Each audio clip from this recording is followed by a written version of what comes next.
आगे के लिए आप पब्लिक ट्रांसपोर्ट और इलेक्ट्रिसिटी, हवा में चलने वाली 260 सीटर कैपेसिटी की स्काई बस है। अब मैंने डॉफल मेयर करके ऑस्ट्रियन कंपनी के साथ, जब मैं वाटर रिसोर्सेज मिनिस्टर था, हमने साइन किया, एग्रीमेंट ज्वाइंट वेंचर किया है। और दिल्ली में वो आएगी तो हवा में लोग ऊपर के ऊपर जाएंगे, तो नीचे में गाड़ियां नहीं चलेगी और पोल्यूशन नहीं होगा। तो pollution point of view public transport और इलेक्ट्रिसिटी बहुत अच्छा है। मेट्रो की कैपिटल कॉस्ट 350 करोड़ पर किलोमीटर है, और उतनी ही कैपेसिटी में मैं जो टेक्नोलॉजी कह रहा हूँ 50 करोड़ रुपए पर किलोमीटर है। तो आने वाले समय में, अभी समय की कमी है, मैं कुछ विषय में नहीं जाता, पर this is a time for the country कि हम फ्यूचर के लिए नई टेक्नोलॉजी, नए इनोवेशन, नए रिसर्च के आधार पर, वर्ल्ड की बेस्ट प्रैक्टिसेस के आधार पर, और आज 80 बसेस हमने कन्वर्ट कर दी है। अब डीजल के बस का लाइफ 9 साल का है, और बायो सीएनजी करने के कारण वो 15 साल हो गया। और आप देखने के लिए आइए, बस से आवाज भी नहीं आता, धुआं भी नहीं निकलता, और ये पूरा बायो सीएनजी है, और इसके सब नॉर्म्स वगैरह सब तय हुए हैं। और अब मैंने तय किया कि पिछले 4 महीने के अंदर, अभी आगे आने वाले, इनॉग्रेट नहीं किया प्रोजेक्ट को, 4 महीने के अंदर 400 बसेस, 100 कार और 100 ट्रक हम बायो सीएनजी पर कन्वर्ट कर रहे हैं। हमारे 2 एजुकेशनल इंस्टीट्यूट्स है, एक रायसोनी और बेगे साहब की, दोनों की जो स्कूल बसेस थी वो 25-25 बसेस भी हमने बायो सीएनजी पर कन्वर्ट कर दी। और जो मॉडल भी है वो भी बीओटी का है।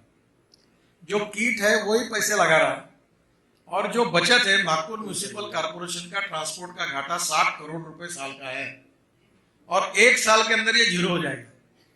क्योंकि डीजल के बस में आपको पता है कि पाइप में फूंक कर डीजल बाहर निकालना कितना आसान होता है। तो डीजल की चोरी हो सकती है, पर गैस की चोरी नहीं हो सकती। तो अब इसमें कोई गैस की चोरी भी नहीं होगी। तो अभी हम स्कूल बसेस और ये कन्वर्ट करें, उसकी किट लाई है नीदरलैंड से, उसके सिलेंडर्स भी लाए हैं, उसको मान्यता एक्सप्लोजिव डिपार्टमेंट से मिल गई है, ARI से अप्रूवल मिला है। 80 बसेस कन्वर्ट हुई है, 40 बसेस कन्वर्ट कर रहे हैं, बचत होगी। और ये हम लोग पूरा इंपोर्ट करके डीजल ला रहे हैं, पोल्यूशन कर रहे हैं। इसके बजाय हम ग्रीन फ्यूल की तरफ तेजी से बढ़े। तो जैसे ethanol, methanol, biodiesel, bio CNG, अब इलेक्ट्रिक पर भी हमने, आपने देखा होगा कि इलेक्ट्रिक ऑटो रिक्शा आई, इलेक्ट्रिक बस आई, इलेक्ट्रिक कार आई। अब हमारे देश में तो सभी लोग विद्वान लोग तो है ही, पहले इलेक्ट्रिक कार लाओगे तो चार्जिंग कैसे होगा? अरे बोला शादी करोगे तो बेटा होगा ना, अभी शादी नहीं होगी तो बेटा कहाँ से होगा? पहले इलेक्ट्रिक कार तो आने दो, आएगी तो चार्जिंग आ जाएगा। तो चार्जिंग में आएगा तो टेक्नोलॉजी कौन सी आएगी? अब उसमें 10 टेक्नोलॉजी जो अच्छी होगी वो सर्वाइव होगी। अब चार्जिंग स्टेशन भी आ गए, टेक्नोलॉजी भी रोज बदल रही है, वो भी आ रही है। अब इलेक्ट्रिक कार भी आई है, इलेक्ट्रिक एसयूवी आ रही है, इलेक्ट्रिक ऑटो रिक्शा आ रही है, इलेक्ट्रिक बाइक आ रही है। और फिर बोले आप बंद करोगे क्या पेट्रोल? बोला बिल्कुल नहीं करेंगे। वो उनको डर कर दिया पैदा कि नितिन गडकरी ऑटोमोबाइल इंडस्ट्री को बंद करवा दिया। मैंने कहा तुमको बंद नहीं, आप मुझे बताइए, तुम्हारे पास पेट्रोल की गाड़ी है और तुम 6,000 रुपए महीने का पेट्रोल खर्चा करते हो, वही गाड़ी, वही कंफर्ट, नो पोल्यूशन, अगर आपका काम 1500 रुपए में हो जाएगा तो मुझे आपके यहाँ कोई मार्केटिंग करने की जरूरत है? ये गाड़ी खरीद लो। तुम्हारा जब महीने का 4,500-5,000 रुपए सेविंग होगा, तुमको लेना ही है, और कीमत लगभग वो आ जाएगी उसी की। जैसे वॉल्यूम बढ़ेगा तो वही कीमत आएगी। तो ये मार्केटिंग करने की और साल तय करने की जरूरत ही नहीं है। और इसलिए मैंने ऑटोमोबाइल इंडस्ट्री को, तुम समय के साथ बदलो। Innovation, entrepreneurship, science, technology, research, skilled, we name it as a knowledge, and conversion of knowledge into wealth is the future for the country. तो आप इसको बिल्कुल करिए, अब वो कर रहे हैं। तो आने वाले समय में, मैं अभी दिल्ली मुंबई हाईवे बना रहा हूँ गुड़गांव से, तो पहला 10 किलोमीटर ई हाईवे का एक प्रोजेक्ट कर रहा हूँ।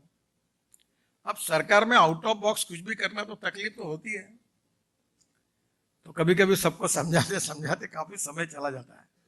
अब वो ई हाईवे बनाने के लिए अभी सीमेंस ने बनाया, जर्मनी में है, यूएसए में है, स्वीडन में है, उसमें भी 5 टेक्नोलॉजी आई है। हमारे आईआईटी इस पे काम करें।